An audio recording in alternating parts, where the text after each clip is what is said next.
Yo, listen to me, man. First of all, Magi. Okay, you guys, what is up? The King of Lightning is here tonight to do Magi, the Kingdom of Magic, episodes 18 and 19 review. Now, of course, the links are going to be in the description box below on Crunchyroll.com. If you can't view it on Crunchyroll, you go on Google, you go on Yahoo, you go on Bing, and then you search it. Kingdom of Magic, Magi, well, no, correction. Magi, the Kingdom of Magic, episodes 18 and 19. Listen, yo, holy shit.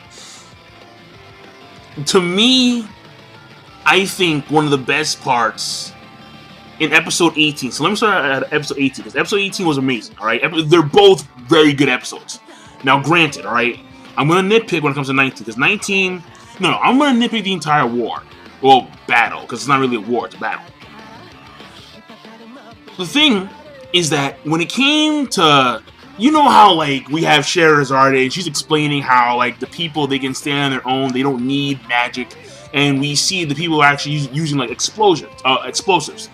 And so it's the whole science versus magic concept going on there, which I really liked, because not only did the Rem Empire have well-built, organized military, a huge military, but also they had science on their back.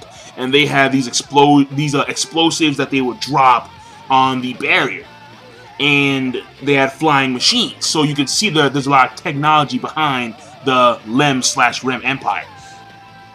But one of the best parts was when they break through the first barrier, and then all of a sudden, like, because Aladdin, he's coming in there because Sphintus and Aladdin, they seen some of the high-class magicians, they're wounded and they're being healed, and Sphintus convinces Aladdin that, no, like, we need to go out there, not only for the sake of these guys, for not, like, the high-end class magicians, for the people of Magnostab, but also for Titus, because Titus, he's never had a life of his own. He's only been alive for, like, just over a year, and he's gonna die in a month's time. So, and they're friends, so he has a much stronger connection to Titus and the others, as opposed to those in the Rem Empire, except for Alibaba, which he has no idea that he's actually there. But the thing here is that when we see this, like, mecha machine come out of the ground, and then this dude Mogamet, he says, "Mow them down." Yeah, it was beautiful, because it's like that one scene in Star Trek, like, fire everything, like that one guy, I forgot his name, like the main villain. It's literally Mogamet. He's just chilling. He's like, "Mow them down," and it just fires a laser beam. All right, a freaking beam, and it levels, like, all these platoons in, like, one shot. These guys were just vaporized. I'm like, yo, and then, yeah. The best part was Mogamet got mad cocky. He was like, "Is that all you got?" He had this big Dumbledore Gandalf beard, like, "Is that all you got?" "Yeah, ain't nothing." I'm like, yo, this dude right here, he's on some straight G shit right now. Because you can't be that old, rubbing your long ass beard, and not have some swag. It's just the way it is. This guy is awesome. And that's why the last episode review I did of Magi, it was Mogamet for the motherfucking win. Because this guy is for the motherfucking win. It's that simple. It really is that simple. There are no ifs, ands, or buts about that. Period, bar none. Period, bar none. Yeah! See, this right here, when I saw that scene, I was like, you know what? I want a long-ass beard. I want a beard that's, like, down to here. That I could just, stroke every time I'm looking at myself in the mirror. Like, yeah. I would love that. Right, well, not now, but when I'm older, absolutely. There's no question about it. It's very obvious, all right? Because it's awesome, all right? It's awesome, all right? So now I'm convinced, all right? Long beards, they make a man 15 times better. End of story. Now, let's move on. That was my favorite scene in episode 18. So let me continue. Episode 18, overall, it was actually it was amazing, pretty much. The thing that, again, I did like was the whole science, technology versus magic, and how the magicians, like, they're coming in there and they're, like, off the gate, like, they're looking real impressive, like, they're just slaughtering the Lem Empire, like, and I must point this out, in the manga, to my recollection, the soldiers of Magnostat, they weren't complete bitches. They actually had like magic tools to fight with the other soldiers of the Lem Empire. Now, granted, the ones of the Lem/Rem Empire, they did have a lot more confidence. They had a lot more pride in themselves as warriors. Where in which the ones in Magnostat, they were more subservient to the magicians, and they'd be, yes, Madoshi, like it. Oh, dude. No. And the thing is that when it comes to the magicians, alright, they come in there and they're going ham off the gate. One girl, she was pouring acid rain. Another girl, the little brother of Meyer, he has like, the plants going on, like the man-eating giant plants. One guy's like levitating like small land masses, and he's just pegging them at the soldiers of the Rem Empire. In comes Myers. Mad hype. Why? Lightning. Rob Van Dam. The thing here is that Myers in the sky whip, and like lightning bolts just raining down on these guys. So obviously the top tier, the tie-in magicians are just phenomenal. And for a period of time, it really looked like Magnostat were just that fucking good. And then in comes the technology of the Lem Empire. They counteract. And then in comes Mogamet, phasers. And phasers. And it was done, alright? Like, it was out of a Star Wars movie, alright? Star Wars, like honestly, Mogamet at that point in time, he was Vader. He was Vader, man. All you need is the mask. And it's over. But no, Vader gets countered. Who? Fanalis. And these guys, oh my God. I didn't know that they were that strong until I actually saw the little sister of Mu just pick up a boulder and just throw it from the laser beam. And I'm like, really? It works like that. She's that powerful. They're all that powerful.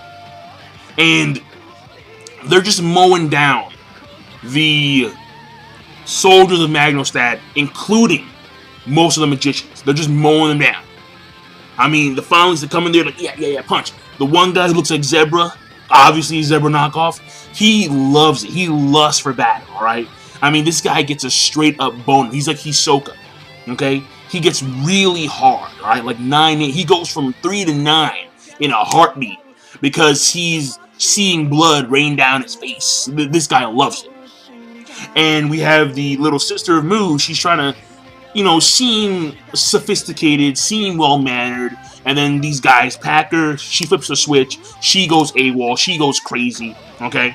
And she starts bloodlusting too for a split second. So it seems to be like in their nature, the Fanalis, they are bloodthirsty. But it's kind of ironic because when you look at Morgiana, she's far from.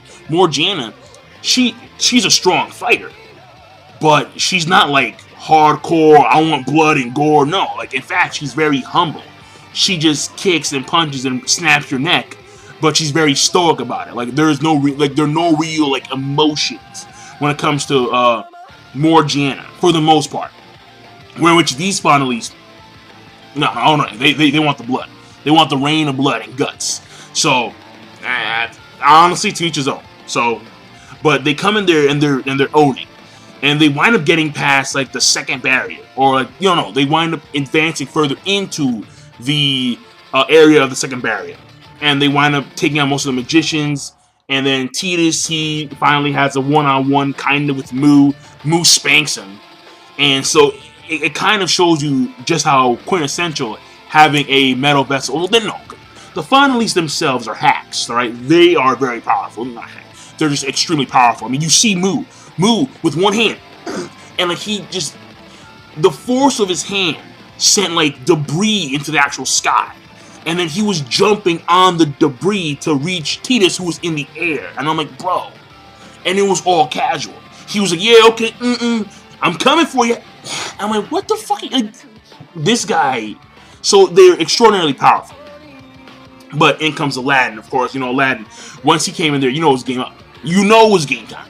Because the thing is that when he's walking, and he's walking towards Tidus, you could see the Rook emanate around him and from him, and you're like, bro, it's coming, it's coming, it's coming, and voila, at the end of episode 18, he is, you know, about to pull off the actual wrapping for his gems that hold back his powers. So episode 18 I thought was fantastic. The animation I thought was, for the most part, pretty damn good. At some points it was fairly sloppy when it came to, again, I forget his name, but he is one of the household vessels of Mu. The guy who looks like Zebra. When he was taking out these guys and punching them and kicking them, the animation could have been a lot better then. But for the most part, it was pretty good animation. It was dynamic, to say the least. And I do like that style of animation, where in which it's dynamic and there's a lot of actions going on here when it comes to combat. And that, to me, I thought was actually very good. And you get to see the different concepts of both the Rem Empire and the country of Magnostat. Where in which, with Magnostat, it's, we're going to have the magicians take all the burden and weight of the people.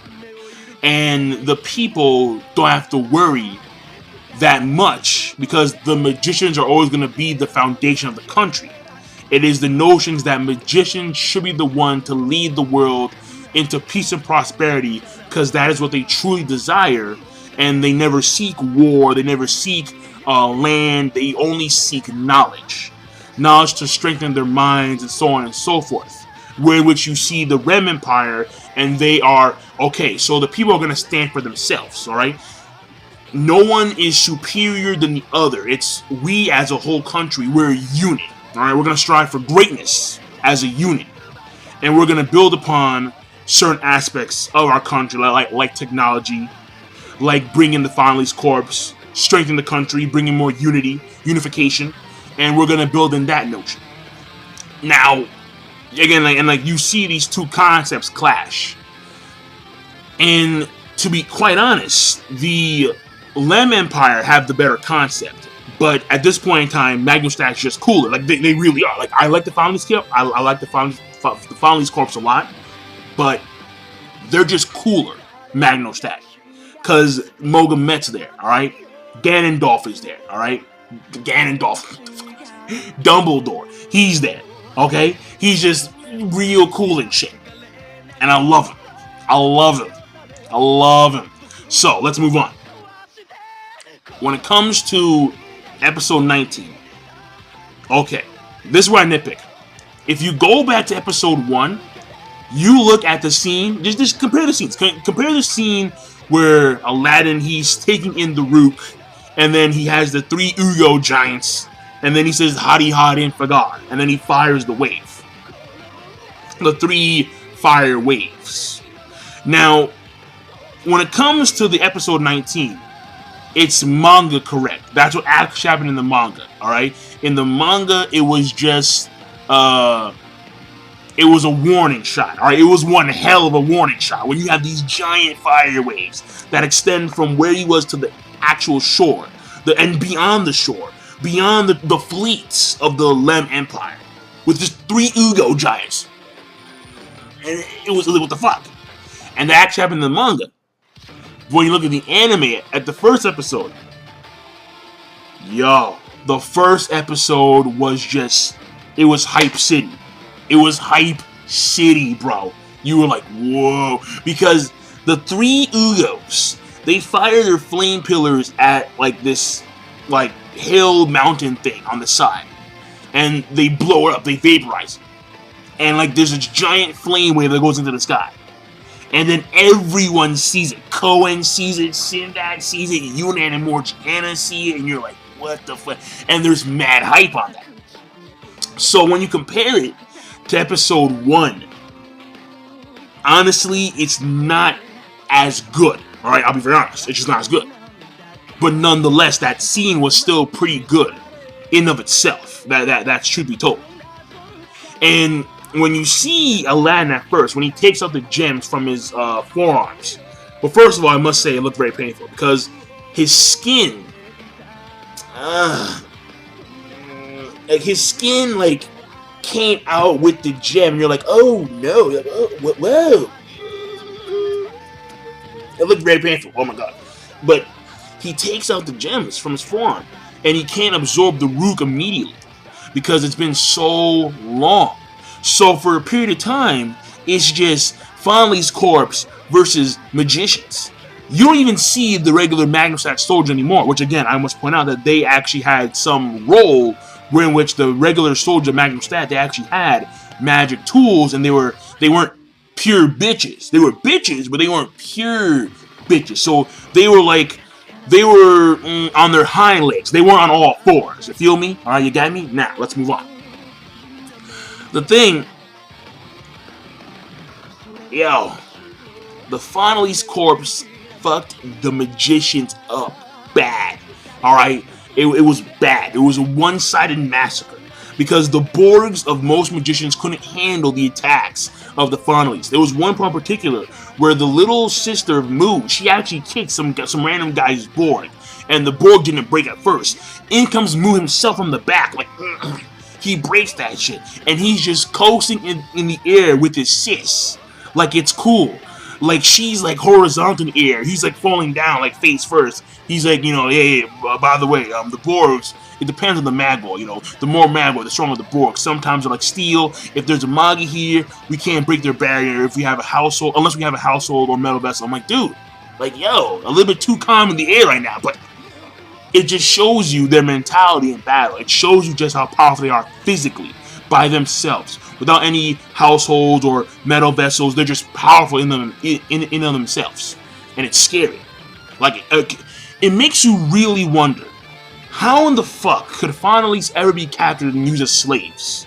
When you look at them, you're like, how is this possible? If 3 Fanalis got together, they would fuck up an army. I'm not joking. I'm not joking at all. And if the Fanalis had their own country, they would be the most dominant country in the world. They're just too powerful. So it makes you wonder, how can they be captured and, you know, made into slaves across this half of the world? I don't know. I truly don't know. But, I mean, maybe because their bloodthirst is so strong where they can't really hold themselves in other aspects of society, as opposed to just fighting and killing. So maybe it's that reason. But even still, like, you would think that, you know, they would be able to fuck up most of their capturers, because their capturers would get the Fanalis treatment, which is pretty damn bad. It's getting your head crushed. It's getting your spine snapped in 2. It's getting your arm broken into 3 or 4 places. That has to be thoroughly explained in the future, because I need to know. Because to me, maybe because at a young age, let me leave that. At a young age, they were taken and made into slaves, probably, because that's the case with Morgiana. She was a young girl when she was taken. So, but I doubt all of them like that. Let's move on. The thing after that, okay, is that we have Myers, who winds up being, because she was like the main top class magician who's actually like doing very well, and then in comes the households after they have the plan with the river and the lightning, and again Myers, she's like, yeah, and then in comes the lightning, which is awesome. Unfortunately, because I do like Myers, I really do. Not because she's rocking the huge bust and the boobs, and, you know, she has that nice, curvy, voluptuous shape. You're like, huh, you're gawking. All the, you know, otaku dudes are like, oh, Myers, you know, all the otakus, they're all like that, for the most part. Pervs, hentai dudes, whatever. The thing here is this. In come the household and the metal vessel. Yeah. Barbados. And it's disgusting. Basically, it's strength magic that acts as shockwaves. So they just punch and they're actually doing like long range attacks now. It was just Moo who had the strongest one by far, because again, he's the metal vessel. And then came the households, Zebra, fake Zebra, and the Moo's little sister, and they're fucking up all the magicians. And then they want to get past the barrier, and then they're gonna break it down, and then in comes Aladdin, Ugo's. It reminded me so much of when Ugo fucked up Judar in Season 1. It reminded me so much of that. When he just gives him the forearm, like he's just JBL. It reminds me so much of that. I'm not joking. Beautiful scene. Lovely scene. And he just gives him the forearm. and then they get set flying back. And this is the best scene in episode 19. I don't care what anyone says. It's when he powers up. And it's power, pretty much. The rooks start to flow into Aladdin. And he's just floating there, looking mock godly. And he's just surrounded by the rook. And the rook themselves, they're majestic. But when it comes to the OST that goes with it, it's beautiful. It's like, it's a violin playing. And it's a very nice, somber sound that goes with the chirping of the rook. It sounds beautiful. Absolutely beautiful. And Aladdin is just immersed in this white rook and flutter. And you see his outline. And he's just standing there, like, powering up. I'm like, yo, this is phenomenal. That is, in my personal opinion, the best animated scene amongst both scenes. I mean, amongst both episodes. Easy. Easy. It was so good. When he's just... And the rook come in, they're chirping. Do, do, do, do, do, and it was beautiful. So, because I can't obviously hum violin. I don't roll that way.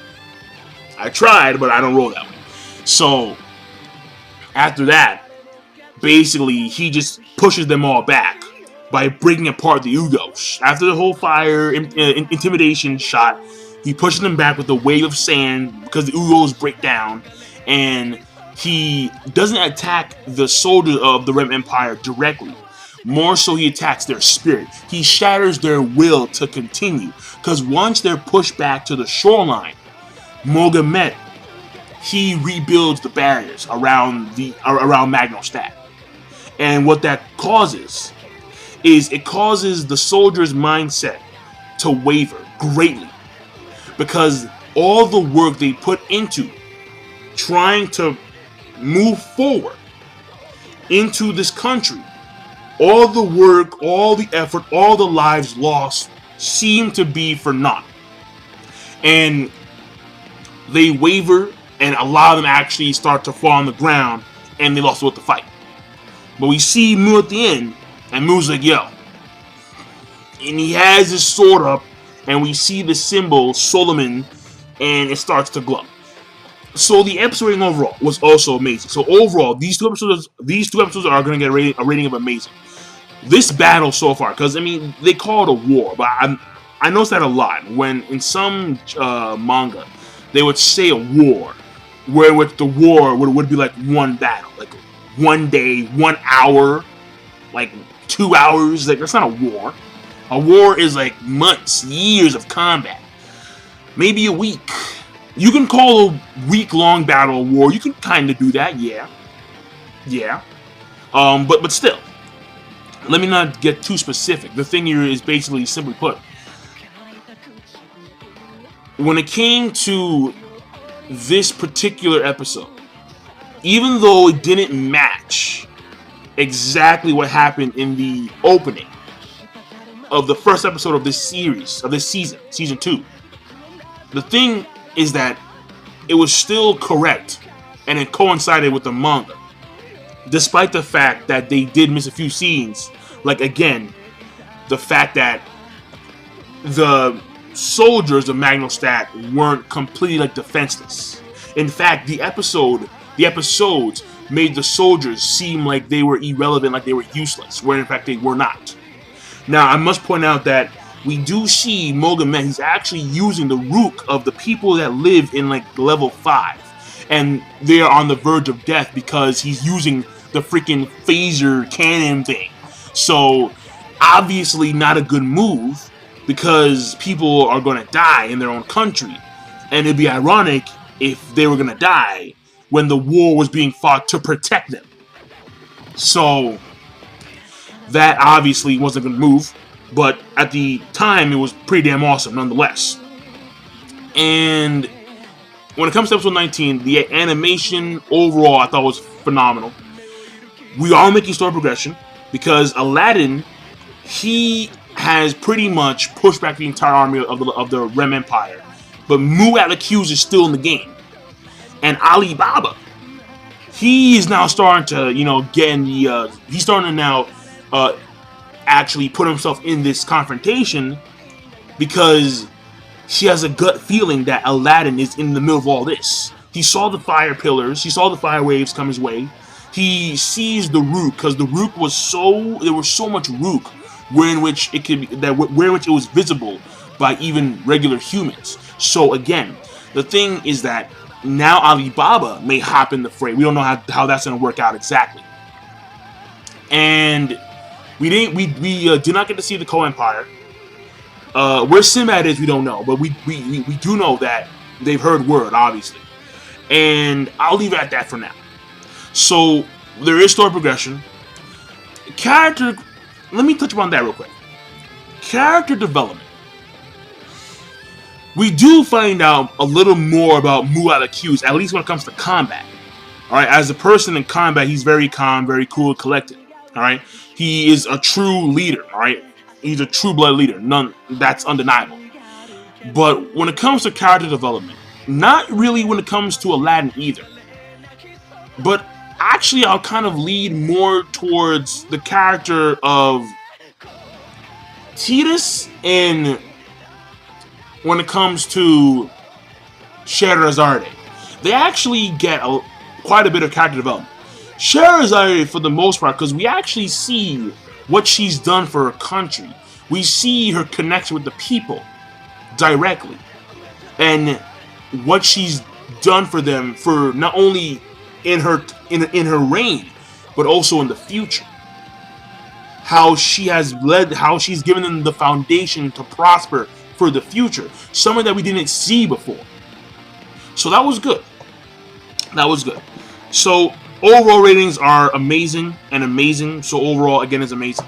And I will see you guys later. A long video, but it was 2 episodes. That's the way it is. So be sure to, of course, rate the video, comment, and subscribe as always. Peace. Have a nice day.